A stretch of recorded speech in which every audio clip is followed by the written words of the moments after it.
نحمده ونصلي على رسوله الكريم اما بعد فاعوذ بالله من الشيطان الرجيم بسم الله الرحمن الرحيم ان المنافقين في الدرك الاسفل من النار ولن تجد لهم نصيرا الا الذين تابوا واصلحوا واعتصموا بالله واخلصوا دينهم لله فاولئك مع المؤمنين وسوف يؤتي الله المؤمنين اجرا عظيما ما يفعل الله بعذابكم ان شكرتم وآمنتم وكان الله شاكرا عليما صدق الله العلي العظيم ونحن على ذلك من الشاهدين والشاكرين والحمد لله رب العالمین۔ میرے معزز سامعین، میں نے آپ کے سامنے قرآن کریم کی چند آیات مبارکہ تلاوت کی ہیں۔ دعا ہے کہ اللہ رب العزت صحیح بیان کرنے کی توفیق عطا فرمائے، مجھے اور آپ کو اس پر عمل کرنے کی توفیق عطا فرما دے۔ ان آیات مبارکہ کا مفہوم یہ ہے، اللہ رب العزت فرما رہے ہیں کہ منافقین یقیناً جہنم کے نچلے درجے میں ہوں گے اور اپنے لیے کوئی مددگار کبھی بھی نہیں پائیں گے جہنم میں۔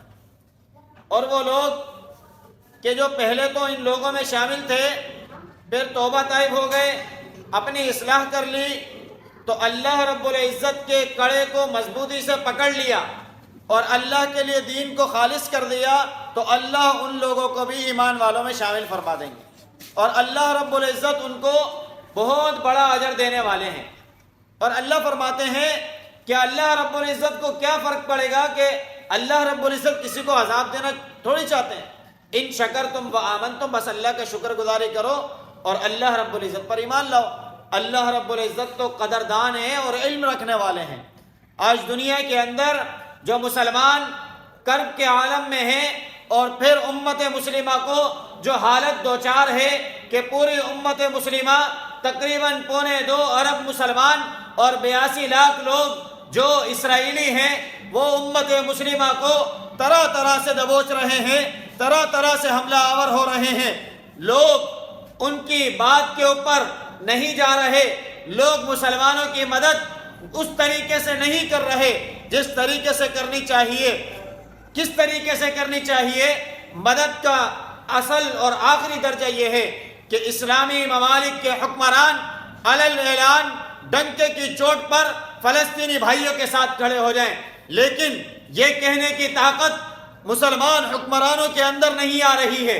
عوام میں موجود ہے، عوام بیدار ہے، عوام مال لگا رہی ہے، عوام سب کچھ لگا رہی ہے، اس کے باوجود بھی 54 اور 58 مسلم ممالک اور ان کی 74 لاکھ افواج، پھر بھی اس کے باوجود بھی حق کی بات نہیں کہہ رہے، حق کی بات آگے نہیں پہنچا رہے اور اپنی آوازوں کو دبائے بیٹھے ہیں۔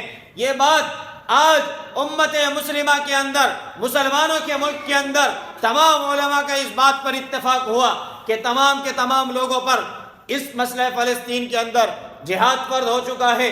اور یہ بات بھی واضح ہو چکی، ان لوگوں نے کہا ہے کہ دیکھیں، جو لوگ امریکہ کے خوف کی وجہ سے اور مغربی ممالک کے خوف کی وجہ سے اپنی آواز نہیں اٹھا رہے، فلسطینیوں کے ساتھ اپنی آواز نہیں ملا رہے، فلسطینیوں کے ساتھ اظہار یکجہتی نہیں کر رہے، فلسطینیوں کے ساتھ اپنا مال نہیں لگا رہے، ان کو امداد نہیں پہنچا رہے، تو وہ لوگ مسلمان ہونے کے اندر اپنے آپ کو سوچیں کہ وہ کس درجے پر کھڑے ہیں۔ اگر ایمان والے ہیں تو ایمان کے تقاضے پر عمل کریں۔ اللہ کے نبی نے فرمایا، المسلم اخو المسلم لا یظلمہ ولا یسلمہ، کہ مسلمان کا بھائی ہے، نہ اس کو تنہا چھوڑتا ہے، نہ اس پر ظلم کرتا ہے۔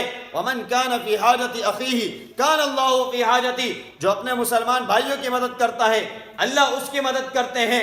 میں اور آپ آج اپنی دنیا بنانے کے چکر میں فلسطینی بھائیوں کو چھوڑ بیٹھے ہیں، جو میرے اور آپ کے قبلہ اول کی حفاظت کے لیے اپنے بچے، اپنے عورتیں، اپنے گھر والے، اپنے ماں باپ سب قربان کر رہے ہیں، اپنی بلڈنگیں، اپنی جائیدادیں اللہ کے لیے قربان کر رہے ہیں۔ میں اور آپ اپنے اسٹیٹس کو بلند کرنے کی فکر میں ہیں، میں اور آپ اپنی معیشت کی فکر میں ہیں، میں اور آپ پتہ نہیں کس فکر میں لگے ہیں، میں اور آپ یہ سمجھ رہے ہیں کہ ہم اپنے کام کریں گے تو آگے نکل جائیں گے، آگے بڑھ جائیں گے، جبکہ اللہ فرما رہے ہیں جو اپنے بھائی کی مدد کرتا ہے میں اس کی مدد کرتا ہوں، جو اپنے بھائی کا کام بناتا ہے میں اس کے کام بناتا ہوں۔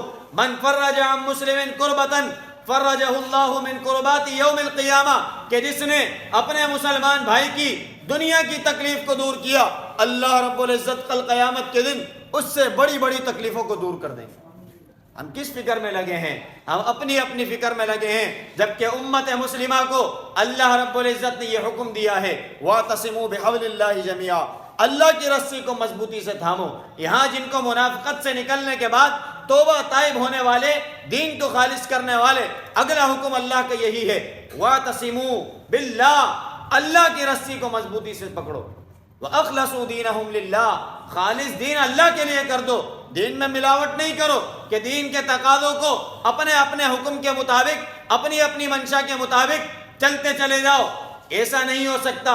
اللہ رب العزت فرماتے ہیں دیکھو ایمان واضح ہے، قرآن کا حکم واضح ہے، اللہ کے نبی کی احادیث واضح ہیں، احکام واضح ہیں، پھر کس چیز کی طرف تم جاتے ہو؟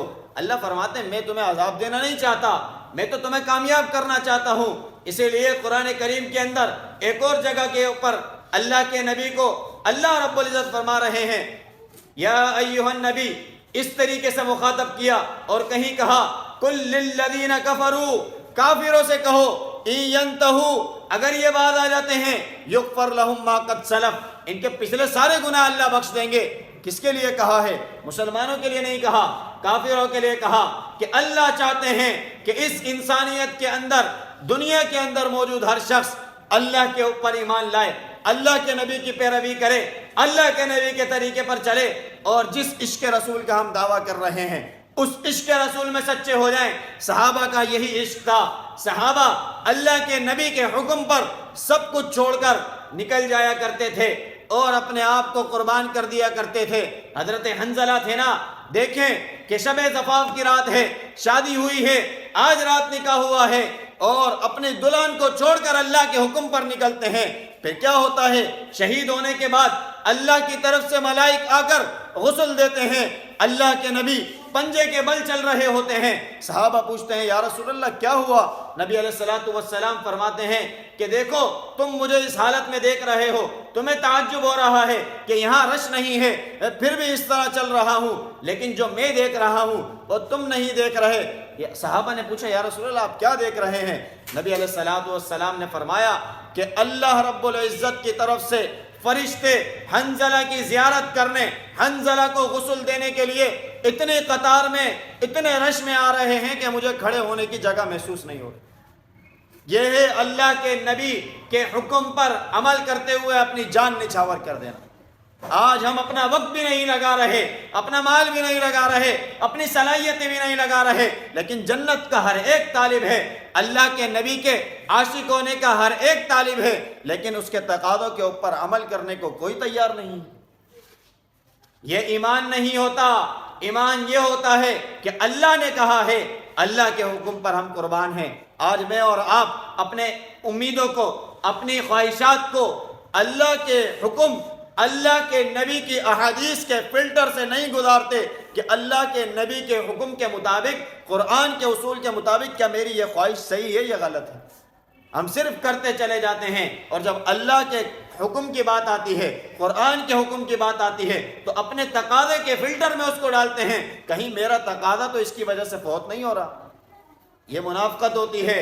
منافقت کو اپنے اندر سے نکال کر خالص ایمان اللہ کے لیے کر دیں، وَأَخْلَصُوا دِينَهُمْ لِلَّهِ، اللہ کے لیے دین کو خالص کر دیں، وَسَوْفَ يُؤْتِ اللَّهُ الْمُؤْمِنِينَ أَجْرًا عَظِيمًا، البتہ ضرور بضرور اللہ رب العزت ایمان والوں کو بہترین اجر دیں گے۔ میرے اور آپ کی کامیابی اس قرآن اور سنت کے نظام کو نافذ کرنے میں، اس قرآن اور سنت کے نظام کے مطابق اپنے اپنے جسم کو چلانے میں ہے۔ میرے اور آپ کی کامیابی اس قرآن اور سنت کے نظام کو اپنے اپنے خاندانوں میں نافذ کرنے، اپنے اپنے معاشرے میں، اپنے اپنے گلی محلے میں، اپنے اپنے دوستوں کے اندر، اپنی اٹھک بیٹھک کے اندر اس نظام کو نافذ کرنے میں ہم سب کی کامیابی ہے۔ اسی کے لیے قرآن انقلاب، درس انقلاب ہے۔ قرآن لوگوں کی زندگیوں میں انقلاب برپا کرتا ہے کہ یہ قرآن صرف پڑھنے کے لیے نہیں، بلکہ یہ قرآن زندگیوں میں نافذ ہونے کے لیے آیا ہے۔ اس کو اپنی زندگیوں میں نافذ کرنے کی کوشش کریں۔ معاشرے میں نافذ کرنے کی کوشش کریں، حق کا ساتھ دینے کے لیے کھڑے ہو جائیں۔ ایمان والے حق کے علاوہ کسی اور راستے پر نہیں جاتے۔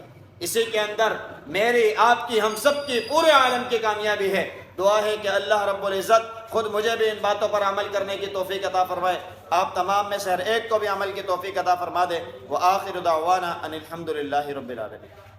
الحمد للہ رب العالمین والعاقبۃ للمتقین والصلاة والسلام علی سید الانبیاء والمرسلین۔ اللہم انت السلام ومنک السلام تبارک یا ذا الجلال والاکرام۔ اللہ کریم ہم سب کا یہاں بیٹھنا اپنی بارگاہ عالیہ میں قبول فرما۔ اللہ کریم قرآن اور احادیث کا سننا سنانا اپنی بارگاہ عالیہ میں قبول فرما۔